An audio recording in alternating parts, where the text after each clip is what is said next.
I exposed my boss's racist comments. Here's what happened next. Hey Reddit, I never thought I'd be writing here, but this situation has been eating at me for weeks, and I'm honestly not sure what to think anymore. I'm hoping you can help me see if I was right, or if I've completely screwed myself over. Here's the deal. I, 30F, work as a producer for a major news network. It's not the most glamorous job, but it pays well, and I love what I do. I've worked hard to climb up the ranks in this industry, and I take my job seriously. But recently, I found myself in a position where I had to choose between my career and doing what's right. Spoiler alert, I chose what's right, and now I'm unemployed. Here's what happened. During a live TV broadcast, one of the regular commentators, who we'll call Brad, 40s, prominent public figure, made a racist comment on air. It was so blatant, so disgusting, that I couldn't ignore it. The worst part? The higher-ups didn't seem to care. They downplayed it, brushed it off as a misstep, and told me to just let it go. But I couldn't. So, I reported it. Now, Brad is still on the network, and I'm sitting at home, jobless, with my integrity on the line. Was I wrong for calling out the racist comment? AITA? Let me give you some context. I've been working for this network for over 6 years. It's a well-known name in the industry, and I'm proud to be a part of it. I work behind the scenes, coordinating everything from interviews to guest bookings to the general flow of the show. My job is to make sure everything runs smoothly, and for the most part, I love it. The pay is good, the hours are long, but it's the kind of job that comes with a lot of responsibility, and I always felt like I was making a difference. Brad has been a regular commentator on the network for years. He's a former politician, known for being outspoken and often controversial. The thing is, he's one of those guys who thrives on pushing boundaries.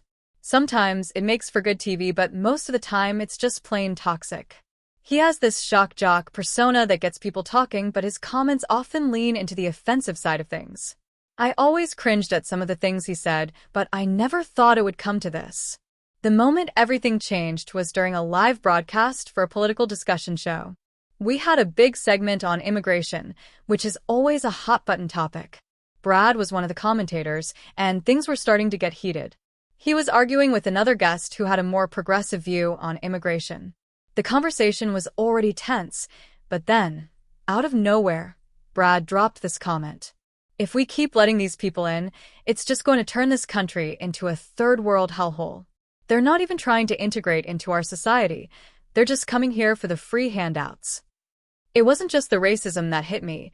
It was the blatant disregard for facts and the complete dehumanization of immigrants. The words were so vile, so careless, and it was happening live on national TV. I froze for a second, not knowing how to process it.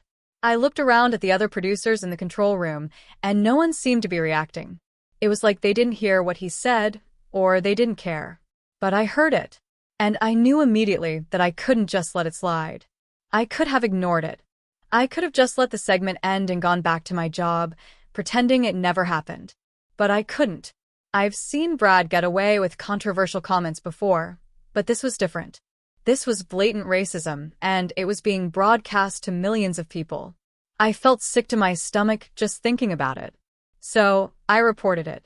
I emailed HR, the network's diversity officer, and the executive producer. I made sure to include timestamps, a transcript, and all the necessary details to make sure they knew exactly what had happened. I expected a serious response. After all, this was a major violation of their ethics policies. What I didn't expect was the response I got. They brushed it off. The executive producer said it was offensive, but it wasn't intentional. They told me to stop overreacting and let it go. They said Brad was a valuable asset to the network and that making a big deal out of this would hurt the brand. I was stunned. I couldn't believe what I was hearing. The company I had worked for so loyally, the company that claimed to stand for integrity and diversity, was protecting a racist comment because it was good for ratings. I couldn't let it go. I knew what was right, and I knew I couldn't stay silent. I kept pushing. I reached out to other colleagues who had witnessed the comment and encouraged them to speak up. Some did, and some didn't. But eventually, I reached a breaking point. The higher-ups continued to protect Brad and essentially told me to stop causing trouble. I did what I thought was the right thing. I went public.